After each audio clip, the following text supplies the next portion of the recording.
ఎవరో ఇక్కడ నుంచి మాట్లాడినట్టు నేను మాట్లాడుతున్నప్పుడు అన్నారు వాలంటీర్లు కూడా యాక్సెప్ట్ చేయలేదు కదా అని చెప్పి. ఒకసారి ఈ ఫలితాలు వచ్చిన తర్వాత అందరికీ చులకన.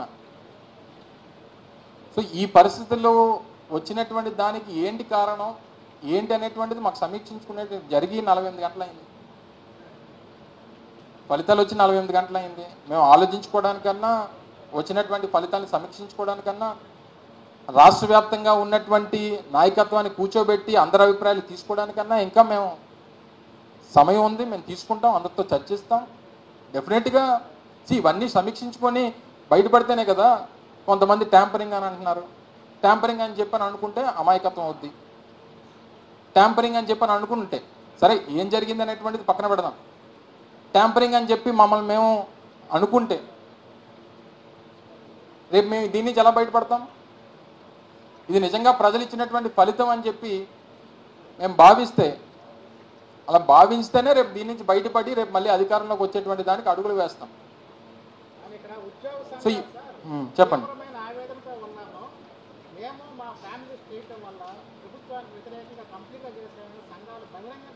సరే ఇప్పుడు ప్రతిదీ ఇప్పుడు మేము పథకాలు ఇచ్చినటువంటి వారు లేదా పథకాలు తీసుకున్నటువంటి వారు లేదా ఇళ్ల పట్టాలు ఇచ్చినటువంటి వారు వివిధ సంక్షేమ కార్యక్రమాలు ఇచ్చినటువంటి వారు ఏది చేసినా వచ్చినటువంటి ఫలితాన్ని తర్వాత దీన్ని క్లెయిమ్ చేసుకుని మా వల్ల మీరు ఓడిపోయారు అనేటువంటిది ప్రతి ఒక్కరు చెప్తాడు.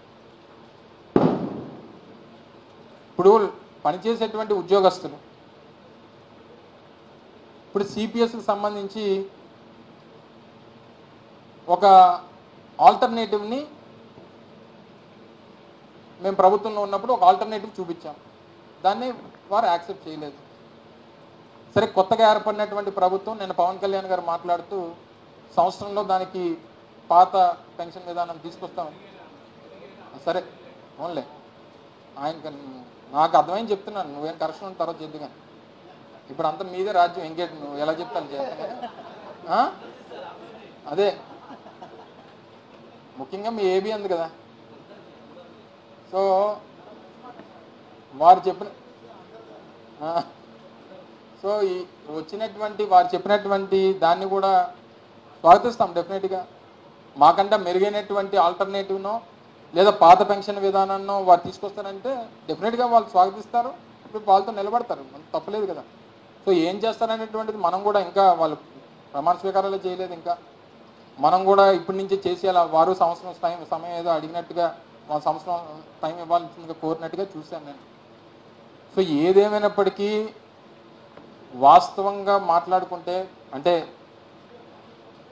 పచ్చిగా మాట్లాడుకుంటే జనానికి ప్రజలకి ఏం కావాలనేటువంటి దాన్ని కానీ ప్రజల తాలూకు సాటిస్ఫాక్షన్ లెవెల్స్కి చేరడం అనేటువంటిది ఏ నాయకుడి వల్ల సాధ్యం కాదనేటువంటిది అర్థమైంది. ఏం చేస్తే సాటిస్ఫై అవుతారనేటువంటి దాంట్లో కూడా ఈరోజు ఇన్ని చేసిన తర్వాత చెప్పినటువంటి ప్రతి హామీని నిలబెట్టుకున్న తర్వాత సరే మీరు అన్నట్టు 1 or 2 ఇష్యూస్ ఏదన్నా ఉన్నా ఈ స్థాయిలో నిలబెట్టుకున్న తర్వాత కూడా వారిని ఏ రకంగా మనం సాటిస్ఫై చేయలేకపోయాం అనేటువంటిది ఫలితాల్లో అర్థమవుతా ఉంది.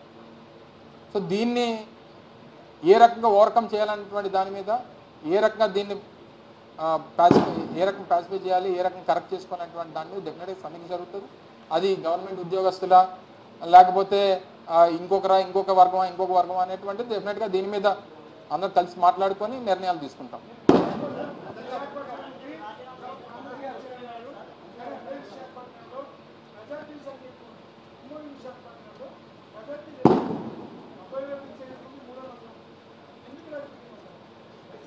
పర్సంటేజ్ మీరు ఇప్పుడు విశాఖపట్నంలో 90,000 దాటినటువంటి